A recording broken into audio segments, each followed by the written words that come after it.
des paysages? Ouais, juste des paysages. Jamais voulu dessiner des personnages ou, Si, j'en ai fait quelques-uns avant, il y a quelques années, ouais. J'ai peint, enfin, du coup, dans les écoles, quand on fait des écoles d'art, on nous oblige à faire beaucoup de dessins très figuratifs. On fait des nus, on représente le corps humain avec toutes ses particularités, etc. On nous apprend les ombres, les valeurs, les perspectives, etc. Et vous avez appris quoi concrètement aux Beaux-Arts? Oh là, du coup, moi, au Beaux-Arts, j'ai fait tout sauf de la peinture. J'ai appris à composer, j'ai appris à regarder, j'ai appris à rencontrer les gens et à me rencontrer moi. Ça a été super comme école. C'était vraiment un truc très, très sympa. Mais j'ai fait la peinture parce que ce qui m'intéressait, moi, c'était de... À l'époque, quand on est au Beaux-Arts, on faisait beaucoup de photos, beaucoup de vidéos, on faisait des installations, on aménageait des espaces, on faisait des choses un peu comme ça. Et c'est que plus tard que j'ai rencontré la peinture et je me suis dit, bah tiens, en 2D, je vais essayer de travailler toutes ces choses que j'ai pu apprendre avant, voilà, la composition, des valeurs, des contrastes, voilà. Sans forcément avoir le paysage que je peins actuellement est un prétexte à la création en peinture, quoi. Voilà, c'est pas une recherche d'un lieu précis, tous ces lieux qui sont peints, ça n'existe pas. Mais du coup, pourquoi vous êtes revenu vers la peinture?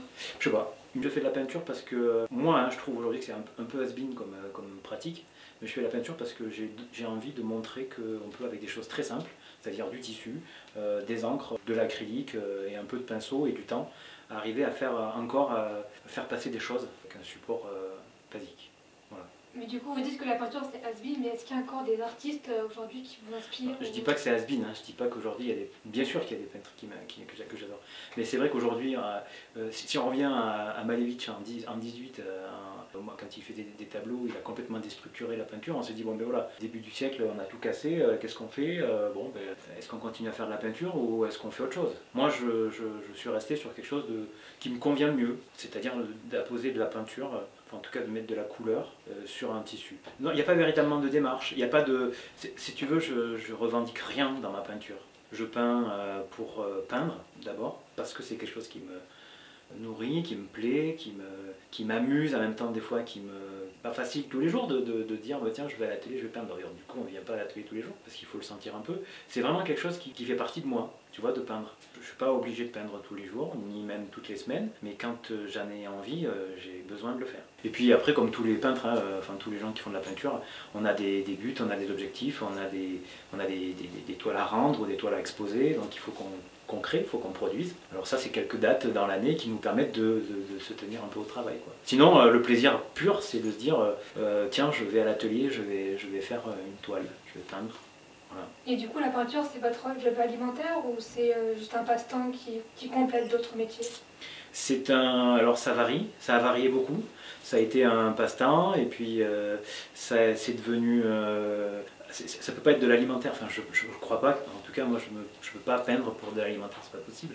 J'ai peint longtemps pour le plaisir et puis après vous savez c'est des expos, on vous demande des choses, etc. Donc on peint avec quelques contraintes et puis quand vous commencez à en vendre un peu, ben, évidemment ça vous rapporte des sous et après vous faites des choix. Est-ce que je continue à faire un travail qui me plaît, mes moyens, ou est-ce que je fais de ma passion, enfin en tout cas de mon plaisir de peindre un métier? Et ben aujourd'hui, oui, je peux dire que je vis de ma peinture, mais c'est presque sans le vouloir.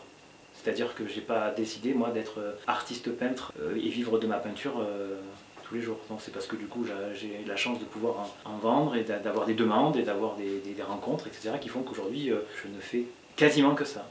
D'accord, et vous avez été art thérapeute avant et du coup maintenant vous êtes peintre à plein temps, vous en pensez quoi? Alors j'ai été art thérapeute pendant quelques années à temps plein et puis après j'ai inversé un petit peu mon temps de travail, c'est-à-dire qu'aujourd'hui je continue à avoir ce statut d'art thérapeute mais je ne travaille qu'un jour par semaine et le reste je le consacre à ma peinture. La peinture n'est pas une histoire d'argent, c'est une histoire de rencontre. Ça c'est quelque chose que je vois au fur et à mesure que les gens découvrent mon travail. Je rencontre des gens qui rencontrent plus mes toiles que moi, et d'ailleurs c'est super, et puis d'ailleurs on ne peint pas pour soi. Enfin, moi je signe mes toiles parce que c'est plutôt une façon de dire qu'elle est terminée, plutôt que de dire que c'est moi qui l'ai fait. Et du coup, vous peignez des tableaux très épurés et c'est une volonté, ça représente quelque chose pour vous ou pas? Très épuré. Alors, force est constater que depuis quelques années, effectivement, ça s'épure. Alors, est-ce que dans 10 ans, je signerai des toiles vierges? J'en sais rien, mais il y a quelques années, ouais, j'ai un peu abandonné la couleur. Alors moi je fais pas du noir et blanc en peinture, mais c'est vrai que j'ai une palette qui s'est considérablement réduite parce que j'ai pas besoin d'avoir des nuances de couleurs. Moi ce qui m'intéresse c'est plutôt un travail épuré, oui, mais avec des éléments graphiques, avec du mouvement, avec des profondeurs. Si on prend la peinture qui est derrière vous, est-ce que vous pourriez la décrire, donner vos ressentis et la technique utilisée? Alors, celle-ci, c'est une toile qui est plus que récente parce que je crois que c'est la dernière que j'ai faite de l'atelier. Et je l'ai presque faite de façon automatique. C'est-à-dire que quand j'attaque un tableau, donc je prends une toile vierge et je prends quelques ingrédients, quelques éléments, hein, un petit peu comme on fait une recette de cuisine, on prend ces ingrédients et puis après on y va. Sauf que moi j'ai pas de recette écrite à l'avance et qu'à chaque fois c'est une recherche de composition, c'est un travail un petit peu de découverte. Donc j'attaque et tout se passe un petit peu au milieu, c'est-à-dire que je me sers de la toile comme palette. Et du coup, je prends un peu d'encre, un peu d'acrylique, un peu de voilà, et je commence à composer, à remplir l'espace. Voilà. Et en fait, c'est que ça. Moi, quand je peins, je remplis des espaces, je crée des espaces. Donc, je pars du centre souvent et je monte ou je descends. Et en fonction, on découvre soit un paysage lointain, soit plus proche, soit très contrasté, un petit peu plus comme celui-ci, ou plus épuré comme d'autres. Voilà. Et c'est comme ça que je travaille. Et puis souvent, il y a des parties blanches qui sont restées vierges, qui n'ont pas été peintes, pour garder, comme on pourrait appeler, une réserve de couleur, ou de blanc, en tout cas de lumière. Et vos toiles, elles vous inspirent des pays, des endroits? C'est des lieux dont on ne sait pas si on est sur le bord de mer ou sur des steppes ou sur des... J'avoue que je me réfléchis pas plus que ça à savoir où ça pourrait être. Ce qui est sûr, c'est que je peins des endroits où j'aimerais passer. Voilà. Quand je peins, j'essaie de représenter des endroits pour avoir des émotions qui me plaisent. Des émotions de solitude ou de calme ou de découverte de lieux étrangers. Voilà.